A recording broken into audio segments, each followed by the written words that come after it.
Hello everyone. In this video we are going to discuss about the clinical trials.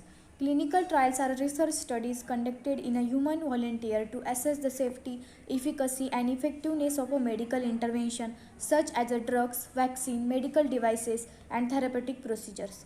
These trials follows a rigorous and predefined protocol to gather data and answer the specific research questions. Here is the detailed information about the clinical trial. First one is the types of clinical trial. In that first is the intervention trial.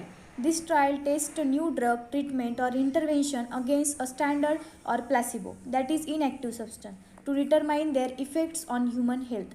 Next is the observational trials. These trials observe and collect data on participants' health without administering any specific intervention.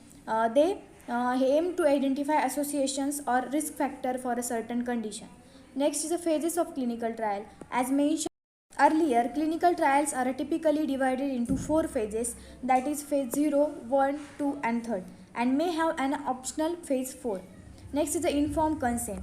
Before participating, volunteer must provide informed consent, understanding the trial's purpose, potential risk, benefit and their rights as a participant. Next is the ethical consideration. Clinical trials follow strict ethical principles including respect for participants' autonomy, minimizing risk, maximizing benefits and maintaining confidentiality. The next is a randomization and blinding.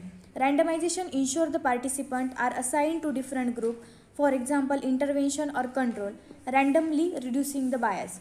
Blinding, in that single blind, double blind, ensure the participant and or researcher are unaware of the intervention to minimize the bias.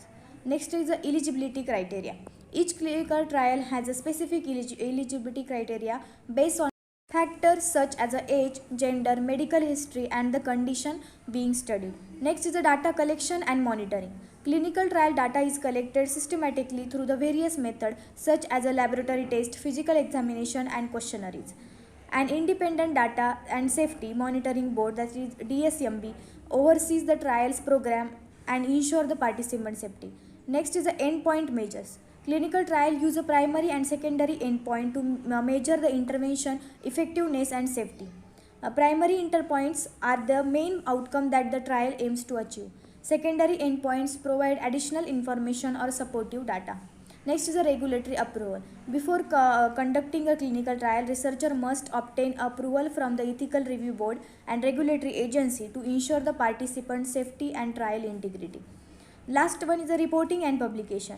After the trial, researcher analyze the data and publish the result regardless of the whether the outcomes were positive or negative. Clinical trials are crucial for advancing medical knowledge, developing a new treatment, and improving healthcare. They help ensure that medical interventions are safe and effectiveness before being widely used in the general population. Participant plays a vital role in contributing to scientific research and the betterment of the public health. Next is we are going to study about the phases of the clinical trial. In that first is the phase 0, that is exploratory trial. Phase 0 trial are the relatively rare and often called microdosing studies. They involve a small number of participants, usually healthy volunteers. The main focus is on the assessing the pharmacokinetic and pharmacodynamic of the investigational drug. Researchers aim to understand how the drug behaves in the body, its metabolism and potential interaction. Next is the phase 1, that is safety trial. Phase 1 trial involves a small group of healthy volunteers or patients with the target condition. The primary objective is to assess the safety and tolerability of the investigational intervention.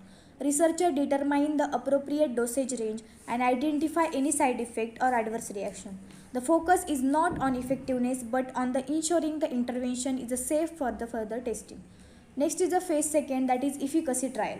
Phase 2 trial expands the study population to the larger group of the patient with the target condition. The main goal is to evaluate the intervention's efficacy in the treating the specific condition. Researchers continue to monitor safety with gathering preliminary data on the intervention effectiveness. This phase helps to determine if the intervention shows enough promise to move on the next phase. Next is the phase 3, that is confirmatory trial. Phase 3 trial involves such a larger and diverse group of participants, often conducted across the multiple sites or the countries. The primary focus is to confirm the intervention's efficacy and compare it with existing standard treatment or placebos. Researchers collect the robust data on safety, effectiveness, and potential adverse effect. The results from the phase 3 trial are crucial for regulatory approval and making the decision about the interventions used. In addition to the main phase, there is also phase 4, that is post-marketing surveillance. Phase 4 trial occurs after regulatory approval once the intervention is available to the public. They continue to monitor the intervention's long-term safety and effectiveness in a larger population. This trial can identify rare side effects or interactions not apparent during the earlier phases. It's important to note that the duration and the complexity of clinical trial can vary depending on the nature of the intervention and the medical condition being studied. The data collected from these trials are carefully analyzed and reviewed by the regulatory authorities before the intervention is approved for the widespread use. So that's all about the clinical trial. Thank you.